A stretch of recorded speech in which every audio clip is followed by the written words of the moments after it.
This is the story of a man named Stanley. Stanley worked for a company in a big building where he was employee number 427.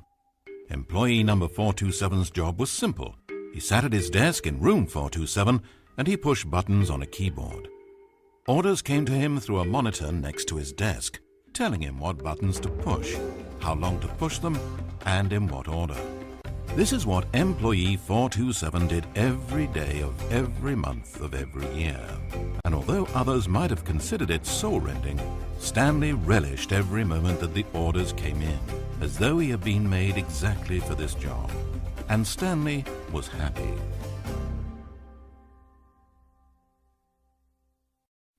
And then one day something very peculiar happened. Something that would forever change Stanley. Something he would never quite forget.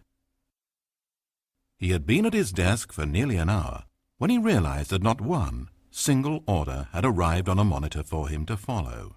No one had showed up to give him instructions, call a meeting, or even say hi.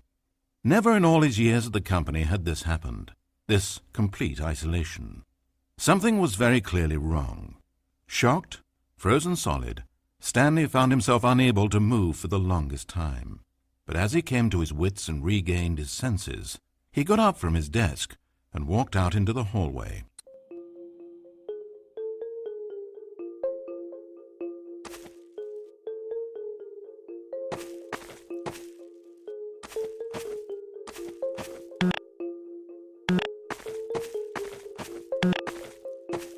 Stanley decided to go to the staff lounge to check on his co-workers. He never functioned well by himself and constantly needed support and guidance from others, so the thought of total solitude was terrifying to him.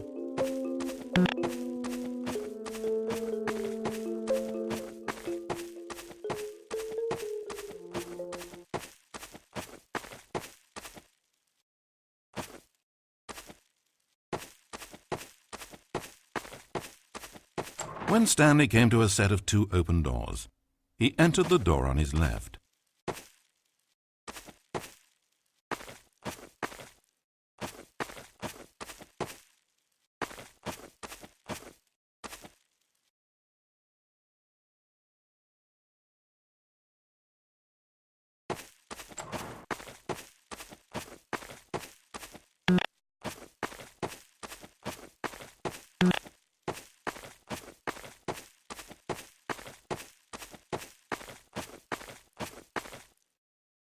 As Stanley entered the lounge, he was horrified to find not a single person here. He decided he would walk up to see his boss, hoping that he would find an answer there.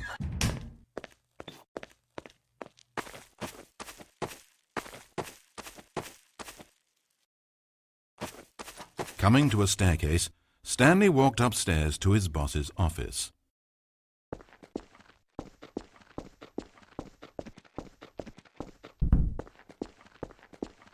But Stanley just couldn't do it.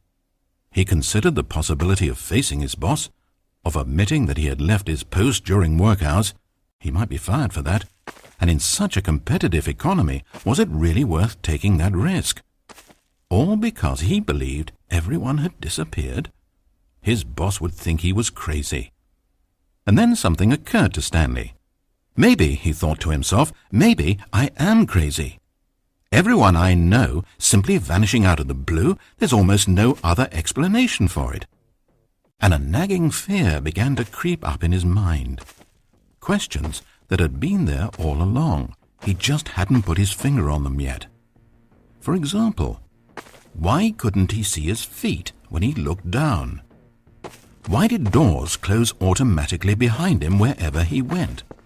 And for that matter, these rooms were starting to look pretty familiar. Was he just walking around in circles?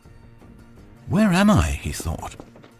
And the more he found himself unable to answer these questions, the more questions continued to arise, until he came to the issue that had been slowly boiling until he could ignore it no longer.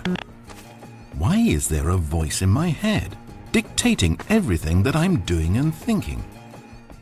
Suddenly, every door slammed shut. "No!" Stanley screamed. "I need to get out of here. I need to know that there's something out there. I need to know it's not just all in my head."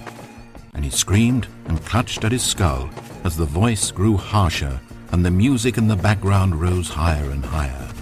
And then, moments before collapsing to the ground, Stanley clenched his fists and screamed to anyone who might be listening, "I'm not real! I'm not real! Don't believe any of it! None of it's real!" And then everything went black.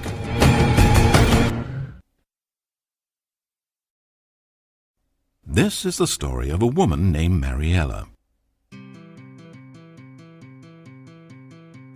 Mariella woke up on a day like any other.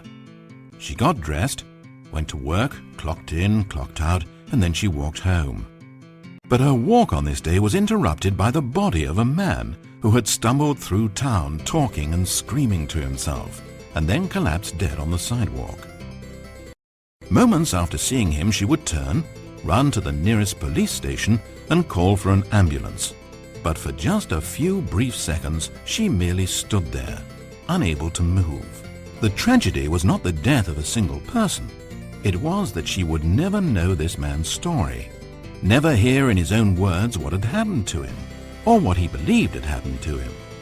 For to know these things would be to exist inside the head of the man himself. So all she could do was observe from a distance and pity him. But Mariella had places to be and people to meet with, very important people, whose impressions of her would affect her career and indeed the rest of her life. She stood there for only a moment, looking down at the body, and then she ran.